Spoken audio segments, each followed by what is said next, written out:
Day 3 of the Diddy trial. Yesterday was a bit much, bro. Can't even hold you, bro. Can't even hold you, dog. You know what I'm saying? The rubbing said fluid on the chest of Diddy was a tad, not a tad, it was a lot too much, bro. I ain't never heard nothing like that in my life, bro. So I'm curious to see what's going to take place today in court. Looks like Cassie testified again. They continued from yesterday. So I'm up on Daily Mail, getting a brief synopsis of what took place. You know what I'm saying? They take good notes. You see that hat? If you've been rocking with me, or if you're a regular watcher of the channel, you may be aware that it was my baby girl's first birthday party on Saturday, and the theme of the birthday party was my first rodeo. So wifey made me wear this hat because it was cowboy theme, and wasn't too excited about it, but then when I put this motherfucker on, this shit just goes. So I said this hat is going to have a regular occurrence up on here. You know what I'm saying? I don't leave the house much, right? So, because if I did, I'll rock this motherfucker, bro. But since I'm on camera at the crib, working all the goddamn time, we rocking this thing, bro. And excuse the mess in the back. I'm currently in the middle of packing because we get on the plane tomorrow morning, taking baby girl on a Euro trip for her birthday, bro. We go to Naples tomorrow, man. So I don't know how I'm going to keep working, but we're going to make it happen, Captain. A lot of stuff going on. But anyway, drill, shop, StevieKnight.com. You know, the book's still available for your purchase, man. Fed up, written by your boy, inspired by the bullshit I went through being employed with the United States Border Patrol for 13 years, bro. I was very pissed off, disgruntled. Instead of doing something stupid, wrote a book about it, bro. It's had great reviews, big, dope responses and whatnot, man. Thank you for those that purchased. And if you're thinking about it, go ahead and pull the trigger, man. Why not? And my self-development empowerment community is called You Was For You, to help get you motivated or allow others to motivate people, bro. It's just a dope vibe, dope community for like-minded individuals ready to grow, needing to grow, wanting to grow. And then let's get it, bro. All right. 8:23 this morning, court breaks before freak-off videos to be shown to jury. So we're going to show them. Judge Aaron Subramanian ordered a break in Wednesday's testimony as the court prepares to view video evidence of freak-offs at the center of the case against Diddy. There was an issue with the privacy screens on the juror screens, and the videos are expected to be shown later today. Male escort Daniel Phillips said his sexual encounters with Cassie and Diddy would last anywhere from 1 to 10 hours. He said after he was done having sex with Cassie, she and Diddy would head to the bedroom. You know what that means. I'll be sitting in that room for hours, just sitting there, Phillips says. Sometimes they come out and say, okay, you can go. Other times they'd ask me if I'm ready to go again. Bro, there's enough playing with your kids, bro. Diddy filmed women as he forced them into days-long sex parties. Cassie describes opioid addiction sparked by freak-offs. She said she became addicted to opiates as she relied on them to recover from the freak-off. I had an ongoing off and on addiction to opioids. I take the opioids to come down from ecstasy and MDMA. Opioids make me feel numb, which is why I relied on them so heavily. I didn't want to feel what was actually going on in my mind and my life. It was an escape for me. You treat me like you're Ike Turner. Prosecutors showed the jury a text exchange where Cassie wrote to Diddy, "Nothing comes out of freak-offs anymore." Whatever good came from that shit, bro. You treat me like you're Ike Turner. Cassie's testimony has exposed the underbelly of their year-long relationship. She told of another incident at the Cannes Festival in 2013 where after getting into a fight with Diddy, away from the glitz and glamour, she says she didn't have a place to stay. Cassie testified Diddy accused her of taking drugs from him and kicked her off a yacht where they were staying. Cassie says she left the boat without shoes, her passport, and other belongings were also left behind. The singer says she ended up crashing at a hotel where Diddy's employees were staying. On the way back to the U.S., she said Diddy threatened to release videos of her having sex during freak-offs. Cassie told jurors she felt trapped by the hip-hop mogul. Boom. They can get him from entrapment. They can get him all time. I'm trying to put together this RICO stuff as I'm going through this, bro. Because, I mean, it just seems that they're just, highlighting how much of a disgusting, vile creep Diddy is, bro. But, as far as addressing the RICO charges, bro, they don't seem to be doing that. It's just, hey, they be doing some fucked up things, and Diddy was taking advantage of the power he had over Cassie and made her do everything and anything, which Cassie is complicit to an extent, bro. I'm saying, like, if you wanted to get out, you could have got out, baby girl, right? You know what I'm saying? But anyway, I'm not going to victim blame here, bro. She's definitely a fucking victim, bro. But where's the RICO? Where's the RICO, bro? This is not at all what I was anticipating with this case, bro. Anyway, Cassie appears calm and poised in her second day of testimony. After looking through a binder of photos provided by the prosecutors, Cassie identified 13 male sex workers she said she recruited at Diddy's behest for freak-offs in L.A., Miami, and Los Angeles. I mean, well, would that be considered sex trafficking then? She said she had sex with all of them, though she couldn't remember all their names. Some she knew only by their first name. Some were flown in for the occasions.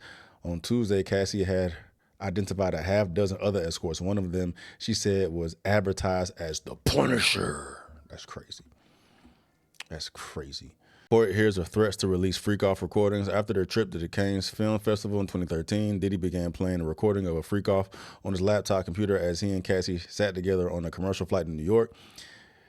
Cassie said Diddy told her he was going to embarrass me and release them. But if you embarrass her, you got to embarrass yourself too, right? Well, nah, because he recorded her getting down with the escorts. The prosecutor posing the questions. Emily Johnson asked if there were people around you when Diddy was playing the videos on the phone. Cassie said there were. After landing in New York, she testified they went to dinner and then had another freak-off right afterward. Cassie describes revolting sex injuries. Cassie says she would try to recover from freak-offs by taking IV, getting massages, and having a chef cook meals.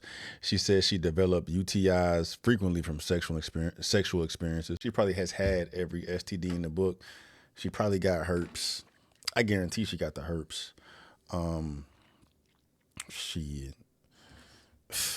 Sif, gono. You know what I mean? I just seen some headline talking about HIV isn't a terminal illness anymore. So she probably hadn't had that. Bruh.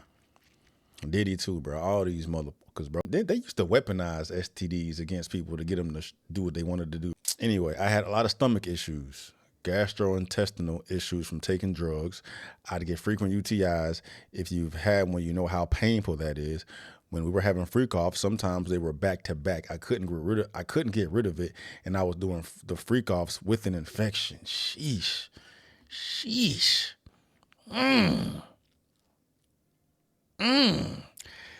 Whew. Yeah. I ain't never had one, bro, but I be hearing how that make women feel, bro, and I get a good impression on how uncomfortable that shit be feeling by the way women make that shit seem, bro, and then you be out there taking loads of dick from escorts while you have the infection too, bro. Whew, that's tough. That's Cassie also described being left with sores in her mouth from grueling sex sessions. Bruh. Shawty was a whole sex worker, bruh. Like literal sex worker, bro. You know what I'm saying? You got sores in your mouth from sex sessions. That's like chafing on the tongue from all the friction, from all the damn fellatio she was performing. Occasionally, I get sores on my tongue from freak-offs from the substances and just friction in my mouth. Cassie told the jury. She said her mouth became irritated from oral sex, also from having my mouth on things, oil, astroglide, and lubricants. I mean, I anticipate Diddy serving some jail time, but it's like he not serving no fucking life. If this all they gonna get, he ain't serving no fucking life, right? And if you willing to put your skeletons out there like this to try to put this man in jail, bro, like y'all better have some damning information, bro. You know, RICO, come on, RICO, dog. No, he just like I said, he just a decrepit demon, bro. You know what I'm saying? It'd make more sense to me for her just to take the bread and shut the fuck up and wait for somebody else to take him down, bro. Because this seemed like this is all they gonna use to go after Diddy, bro. This is not putting Diddy away for no fucking life. Cuz may get 3 years. Cuz may get time served, bro. Right? Ain't no other employees been implicated as far as the RICO, organized crime, you know, transactions made. You feel me? Like the crime is the freak offs.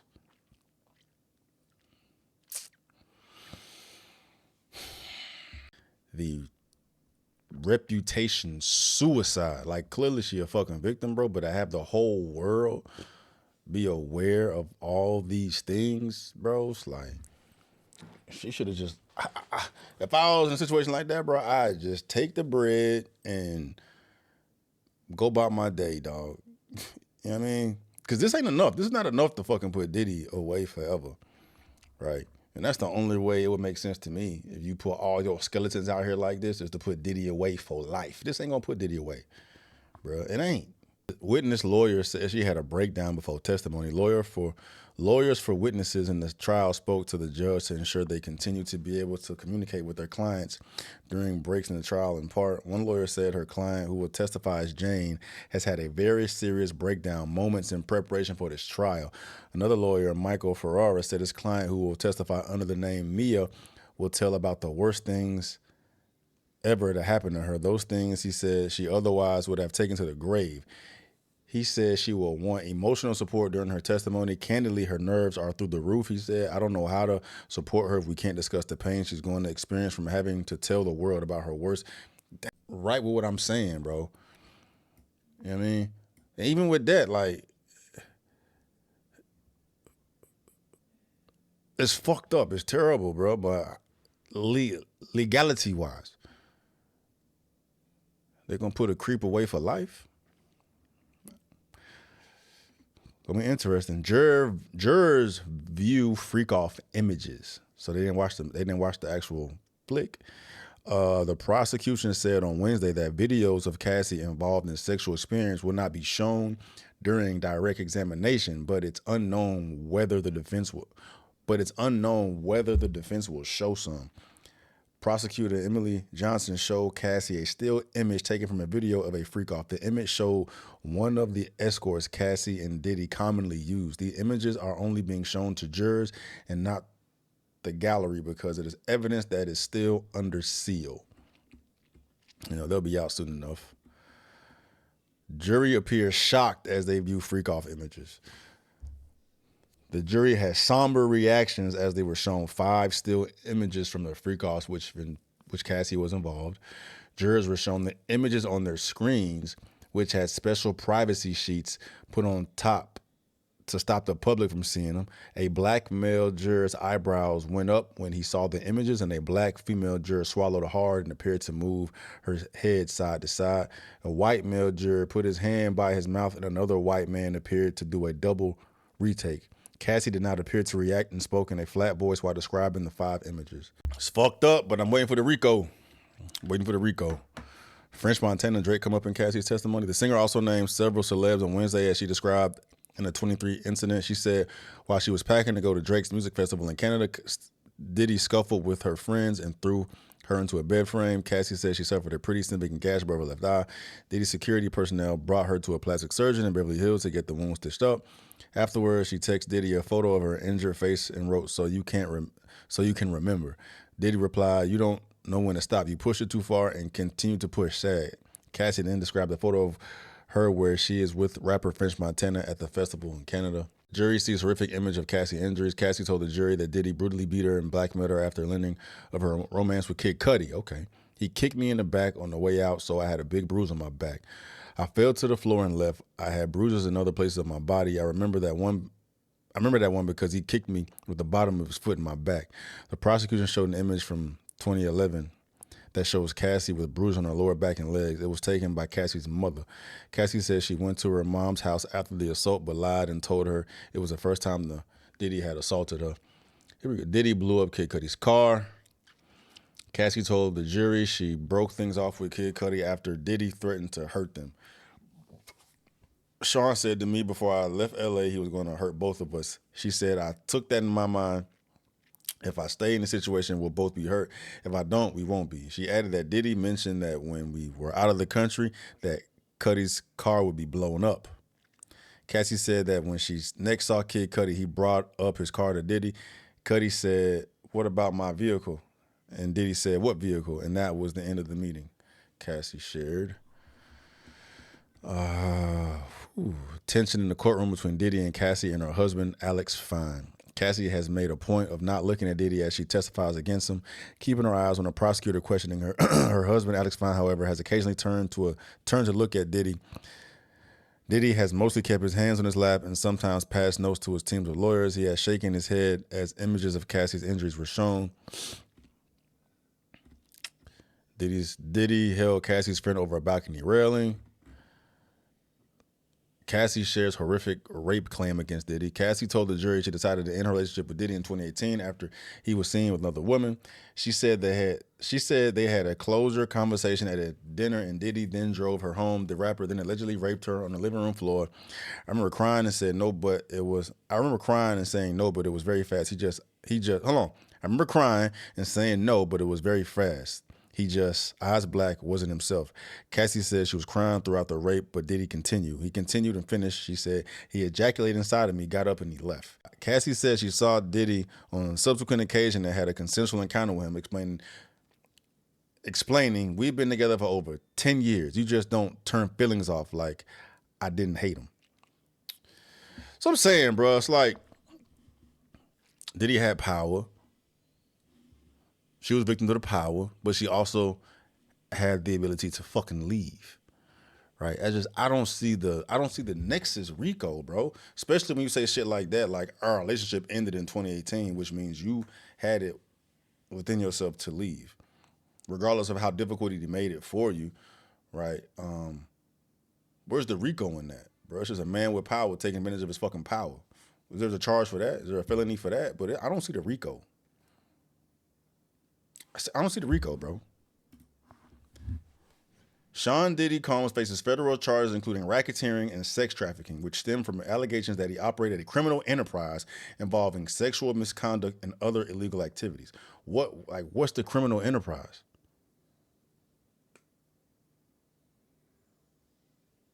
What's the enterprise? It's just a motherfucker with power doing what he can do, doing whatever the fuck he wants. Right?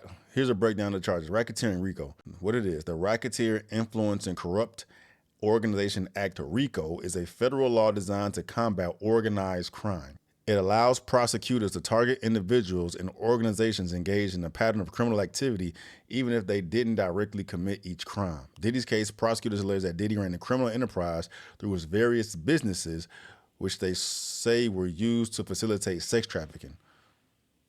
So, where is that? As far as I'm concerned, all I know, Diddy calling the escorts to come up and do the freak offs, right? And depending upon where you are, and prostitution is illegal pretty much everywhere, right? So I guess there's that. That's illegal. Right, but it's not like it's an organization. It's just him doing legal shit over and over again. It's not no organized crime. It's just whenever this motherfucker get horny, we gonna call the escorts up, and I'm gonna watch your ass get packed out, and I'm gonna pack you out too. Prosecutors allege that Diddy ran a criminal enterprise through his various businesses, which they say were used to facilitate sex trafficking, forced labor, kidnapping, arson, bribery, and obstruction of justice, among other crimes. Like arson, that's blowing up Kid Cudi shit, right? But that's just a jealous man. Kidnapping, he's kidnapped her a few times. I know that. Forced labor. Like, when was she forced? Right. Like technically, if she wanted to leave, she could have left.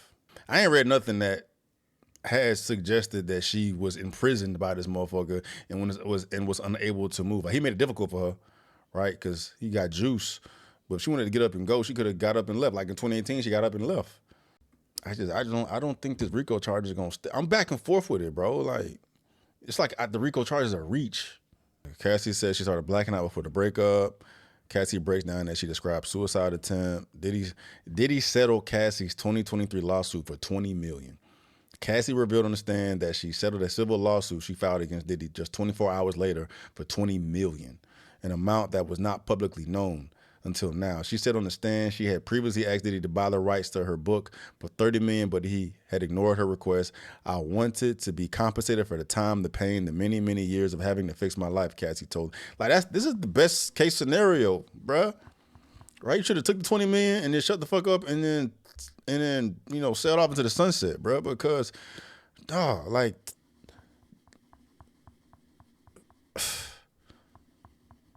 is it worth it? I'm gonna ask y'all as a woman.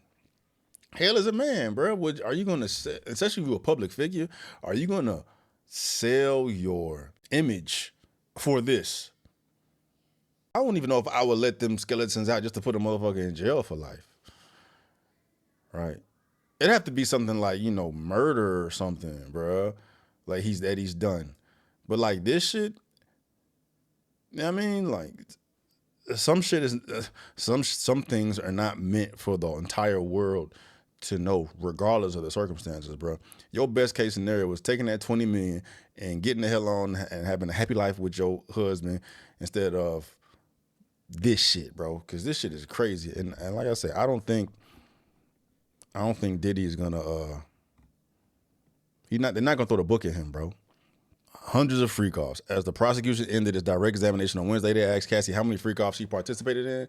Impossible to know, she replied, hundreds. When asked if she's been involved in any since ending her relationship with Combs in 2018, she said no. Cassie was also asked why she chose to take the stand against the music mogul. I can't carry this anymore. I can't carry the shame, the guilt, the way I was guided to treat people like they were disposable. What's right is right, what's wrong is wrong. I'm here to do the right thing. If you say so, bro. If you say so. So the whole world knows now, and if that make her feel better, shit. That makes sense if it make her feel better. But fuck that, bro. You know what I'm saying? The whole world don't need to be knowing your fucking deepest, darkest secrets. Jury hears claim of terrifying violence. A defense complaint that testimony about violence was not specific enough prompted a prosecutor to elicit a history of notable events of violence Cassie says she suffered at the hands of Combs. The first she testified came early in a relationship in 2007. Cassie says she was at dinner with Sean and friends when she spotted Diddy flirting with somebody. She said she shrugged her shoulders when somebody else who saw it looked at her, but then she said Diddy attacked her in the car after they left the venue. He knocked me around and was just hitting me, she said. Cassie testified that she fell to the floor of the car after Diddy hit her on the side of the head. I was just shocked. She said, I didn't necessarily understand what was happening and why he was so angry. She said she went home and hid out after that. Well, at least it ain't as rough as yesterday, man, but definitely not at all what I was expecting. Is the trial going the way you expected it to go? Because if this is all they got, bro, this ain't it, bro, for these gangster charges, bro. And it's gonna fucking suck, bro. It's gonna suck, bro. They better get it together, or Anyway, thoughts.